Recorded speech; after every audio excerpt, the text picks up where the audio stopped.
চৰকাৰখনেতো আঁচনি দিয়ে আছে। আঁচনিৰ মাজে মাজেও ক'ত কি হৈছে খবৰ ৰখাটো জৰুৰী। কাৰণ ধেমাজিৰ পৰা ডিব্ৰুগড় যোৱা এডোখৰ পথ, যিডোখৰ ডিব্ৰুগড় বগীবিল দলং পাৰ হোৱাৰ পিছতে পায়, সেই পথটোকো মানে ভাগি গাঁত, ডাঙৰ ডাঙৰ গাঁত হৈ আছে, য'ত নেকি পাৰ হোৱাটো বহুত কষ্টকৰ হয়। মানে কেতিয়াবা ধেমাজি মেডিকেলৰ পৰা যেতিয়া ইমাৰ্জেঞ্চি পেচেণ্ট ৰেফাৰ কৰে, তেতিয়া সেই ৰাস্তাটোত যাবলৈ বহুত সময় লাগে। খৰকৈ যাব নোৱাৰে, স্পীড যাব নোৱাৰে, স্পীড যোৱাটো সম্ভৱ নহয়।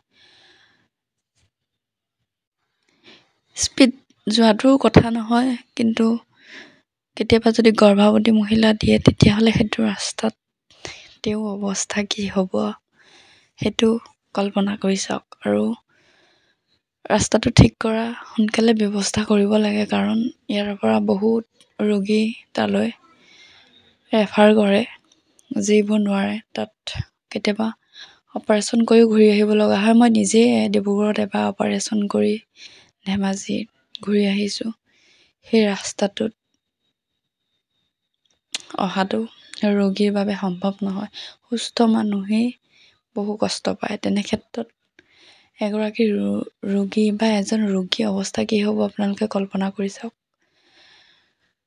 গতিকে ইমান উন্নতি কৰিছে যেতিয়া, অলপ নিজেও ক'ত কি হৈ আছে চকু দিব লাগে চৰকাৰখনে। গতিকে চকু দিয়ক আৰু ৰাস্তাটো অলপ ভাল কৰি দিলে ভাল হয়।